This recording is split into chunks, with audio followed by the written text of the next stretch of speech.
Son las 7 de la mañana con 22 minutos. Muchas gracias por seguir con nosotros. Y sí, ha sido uno de los temas que nos ha ocupado y nos seguirá ocupando mientras ya está la discusión instalada en el Congreso de la República, luego de esta propuesta enviada por el Poder Ejecutivo, por el propio presidente Otto Pérez Molina, para el pacto fiscal, para la reforma fiscal, bien entendida por algunos, mal recibida por otros. La discusión, insistimos, está en el Congreso de la República, pero por sobre todas las cosas, los que vivimos en este país necesitamos saber en qué consiste, cuáles son los puntos a favor, fortalezas, debilidades de esta propuesta de reforma fiscal. Por eso vamos al comentario económico con el especialista y analista Hugo Magul.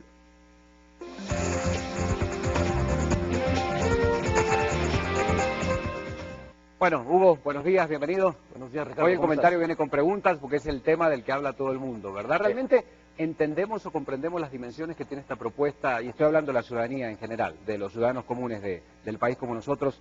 ¿Entendemos lo que implica esta reforma o este pacto fiscal que está proponiendo el Ejecutivo? Me atrevería a pensar que no, por dos razones. Primero, a diferencia de otras veces, esta reforma no ha causado los sobresaltos y las discusiones que generalmente genera antes de llegar al Congreso.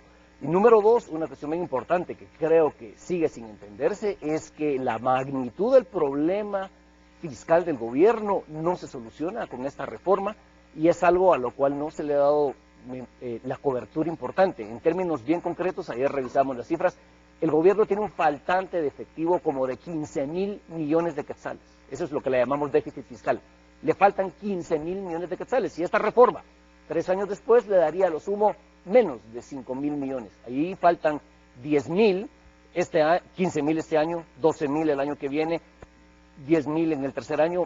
Ese es el verdadero problema que tiene Guatemala, que esta reforma no cierra la brecha fiscal que se tiene. Muchos sectores empresariales hablaban el año pasado de ampliar la base presupuestaria. La pregunta es, ¿van a pagar más personas impuestos o los que ya pagan van a tributar más? Bueno, esa es otra pregunta muy interesante.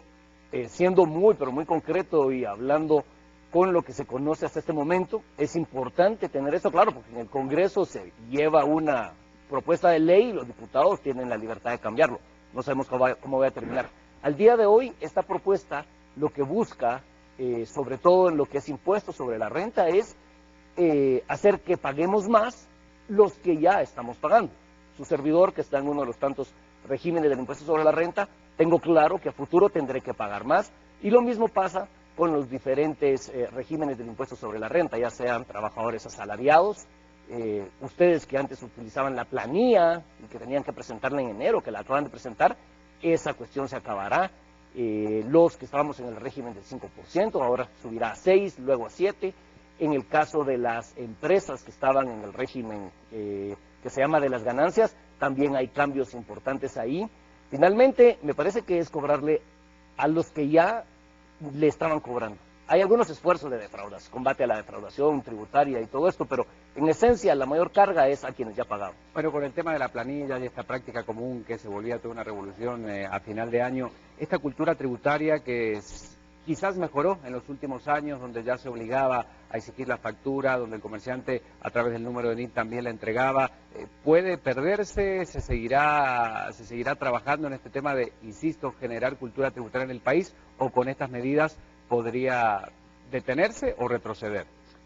Bueno, aquí hay un concepto muy, pero muy importante, que quizás es un tanto técnico, quien no ha llenado un formulario de la SAT o no se relaciona con un contador, quizás no lo sepa, pero aquí en Guatemala hay dos grandes formas de pagar impuestos sobre los ingresos de las personas. Una es un régimen donde uno paga 5% sobre el total que uno factura. Exactamente. Digamos, yo facturo 10.000, entonces pago el 5%, que en este caso serían 500 quetzales al mes. Más el 12% del IVA. Más el 12% del IVA. Y el otro régimen es un régimen donde lo que vendo, le resto los costos, le resto los salarios, y a lo que sobra le aplico una tasa. Estos dos regímenes, uno es muy sencillo, que es el de 5%, no hay que llevar cálculos de costos, no hay que ver cálculos de gastos, simplemente ¿cuánto facturé? 5%. Salvo a la hora del IVA, que de acuerdo a cómo uno está inscrito puede o no reconocerse algún tipo de factura. Efectivamente, el IVA tiene su propio control de costos y gastos. Claro. En el otro régimen que muchas empresas tienen, es un régimen donde uno tiene que llevar contabilidad de lo que vende y de lo que compra, y lo que compra, no todos los gastos son gastos deducibles. Por ejemplo, los hogares, las familias que tienen empresas familiares. Muchas veces el contador se ve en la necesidad de tener que preguntarse si el gasto fue para la familia o fue para la empresa. Entonces es un régimen complicado. Esta ley lo que hace es que pasa el régimen de las ganancias al régimen principal, y el régimen simplificado, que es el que tenemos hoy, lo pone como optativo. Esto tiene sus propias complicaciones, esto lanza retos particulares a la SAT, porque la SAT ahora tiene que dedicarse muy fuertemente a verificar que quienes estén en el régimen de ganancias efectivamente declaren los gastos que son, que no se pongan gastos que no corresponden al giro del negocio. Por ejemplo, aquí en el canal de televisión hay gastos como la electricidad, que es un gasto natural que habría que pagar, pero si de repente nosotros decidimos que también nuestras estancias en los spas para rasurarnos y cortarnos el pelo. Tiene que tener buena presencia para salir en la tele. Efectivamente, pero ahí es un excelente... Pero esa es una interpretación absolutamente subjetiva. Claro. Es una broma, por supuesto. Pero ahí, es a veces lo que uno trata de hacer a la hora de explicar que lo que está presentando no tiene absolutamente nada que ver con su actividad, ¿verdad? Efectivamente.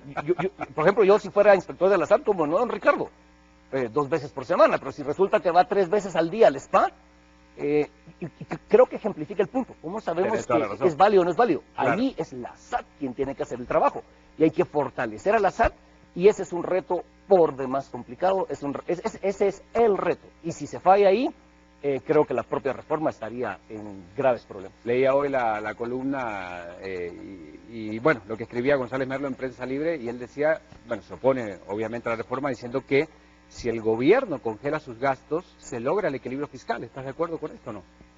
Bueno, yo creo que hay que ir un poco más allá de lo que dice José Raúl en su columna. Aquí la esencia de todo esto, señores, es que el gobierno está gastando casi 60,000 millones en el año 2012 y tiene únicamente 45,000 millones de recaudación. Hacen falta 15,000 millones.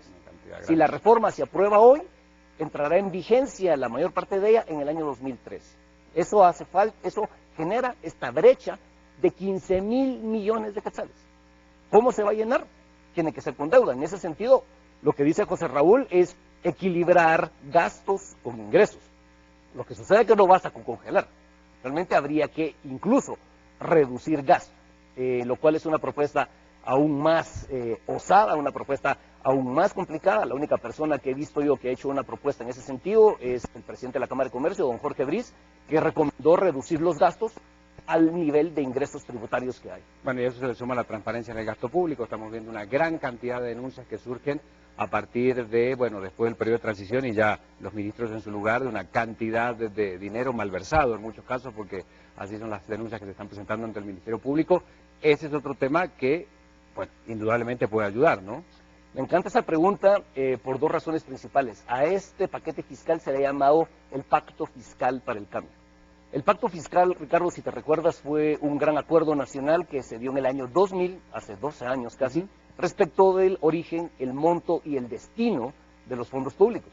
El Pacto Fiscal era un manual de buenas prácticas fiscales y contenía cerca de 60 compromisos y principios en materia fiscal. Incluía endeudamiento público, gasto, ingresos, patrimonio, descentralización fiscal. Y el principio número 1 de ese pacto establecía el balance entre ingresos y gastos. Cuestión que hoy no tenemos muy claro cómo se va a llenar. Y número 2, se hacía un énfasis clarísimo en la transparencia, en la efectividad y eficiencia del gasto y en la priorización de los gastos. En este paquete se habla que van a haber reformas a la ley de la Contraloría General de Cuentas, a la ley de probidad, a la ley de compras y contrataciones, a la ley del Instituto Nacional de Estadística, al sistema de fideicomisos.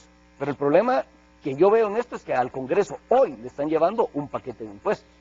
¿Cómo va a reaccionar el Congreso dentro de 3, 4 semanas cuando le lleven las otras leyes?